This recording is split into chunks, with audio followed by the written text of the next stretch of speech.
Already আমরা আগের লেকচারে বাহিরের কোনো বিন্দু থেকে কিভাবে স্পর্শক বের করতে হয় সেটা আমরা বের করছি। এই যে আমরা দুইটা ইকুয়েশন অলরেডি বের করছিলাম। ওকে, এখন আমরা এটা অন্য একটা পদ্ধতিতে সলভ করার ট্রাই করব।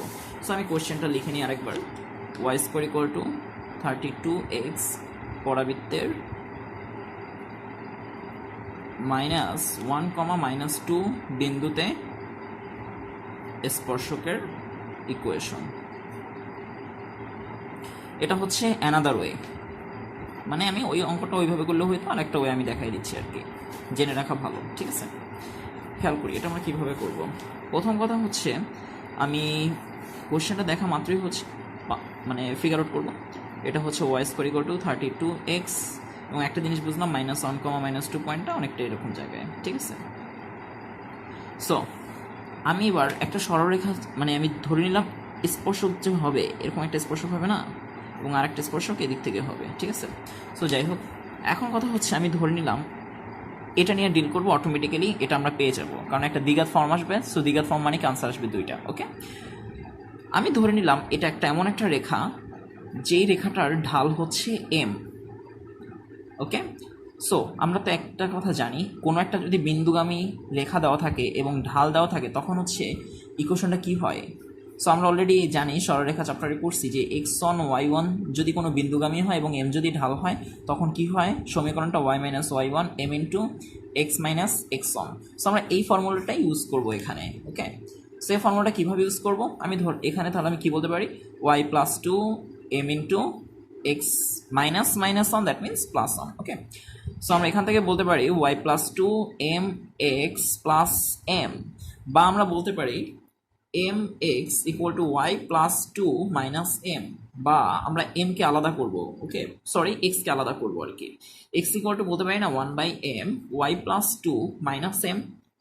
ওকে, সো এবার আমরা করব কি, x এর খেয়াল করি y square equal to 32x ছিল, তাই না? সো আমরা বলতে পারি y square equal to 32x। So x equal to কি লেখা যায়, y স্কোয়ার বাই 32 লেখা যায় না? সো আমরা যদি x equal to y square by 32 লিখি, এটাকে আমরা এখানে বসাই দিতে পারবো না। তার মানে আমরা বলতে পারি কি, y square by 32 equal to কি 1/m y + 2 - m। ওকে, সো এবার আমরা এই যে ওয়াই স্কোয়ারটাকে রাখলাম, এম কে এদিকে নিয়ে নিলাম, তার মানে কি হবে এম ওয়াই স্কোয়ার, আর 32 তাহলে এদিকে এসে পড়বে 32y + 32 into 2, that means 64 - 32m। ওকে, আমরা আই থিঙ্ক এটা বুঝতে পারছি, জাস্ট আমরা ক্যালকুলেশন করছি। ওকে, সো এখান থেকে আমরা বলতে পারি কি, একটা জিনিস খেয়াল করি, আমরা যদি সব এক সাইডে নিয়ে আসি, এম ওয়াই স্কোয়ার -32y, এরপর হচ্ছে -64 + 32m ইকুয়াল টু কি হবে, 0 হবে না?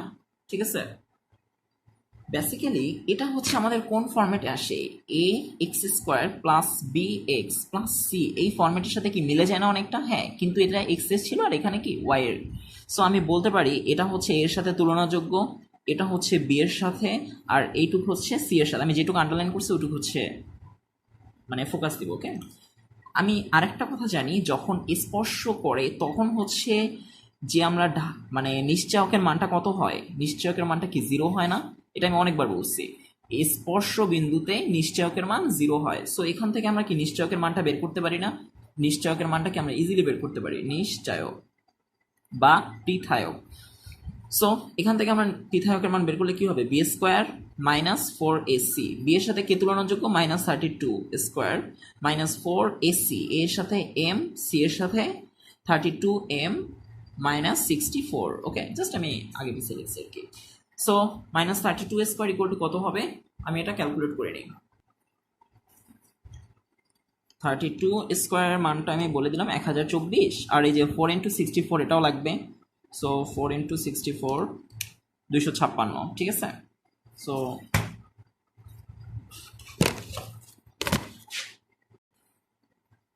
So 1024 -128m² + 256। ওকে, সো আমরা ডি এর মানটা এখানে, ডি এর মানটা হচ্ছে 1024 -128m² + 256। ওকে, সো আমরা হচ্ছে এবার করতে থাকি।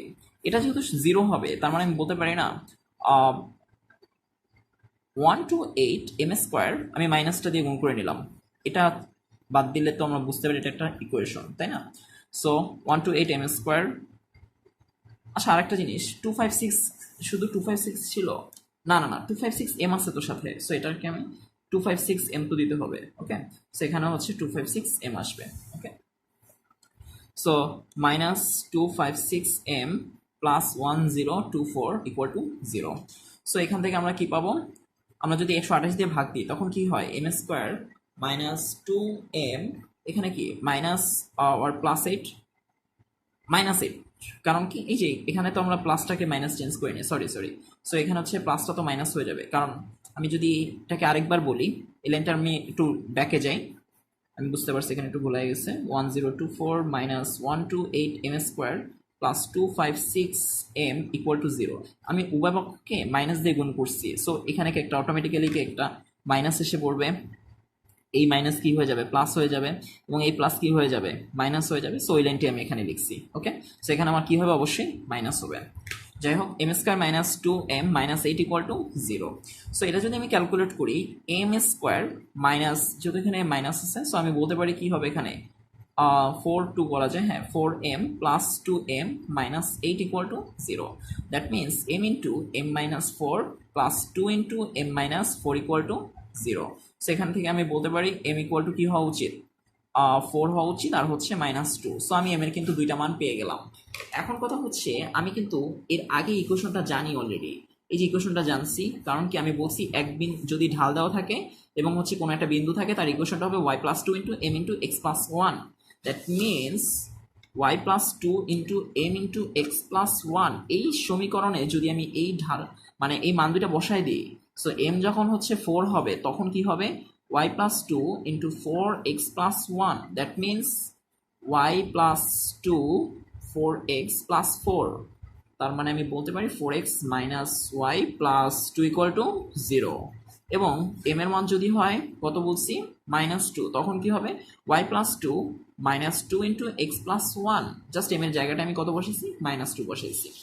সো y + 2 সব এক সাইডে নিয়ে আসি, plus 2x + 2 equal to 0। That means 2x + y + 4 equal to 0। Okay, that's all. খেয়াল করি, এর আগের আনসারের সাথে যদি আমি মিলাই দেখি, আমি আনসারটা কি দেখবো? একদমই সেম দেখবো।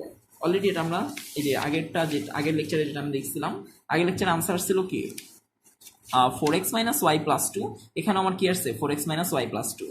এরপর হচ্ছে কি 2x + y + 4, এখানে কি আসছে? 2x + y + 4। সো আমরা দুইটা অ্যাপ্রোচই অঙ্কটা সলভ করতে পারবো। ওকে, দ্যাটস অল।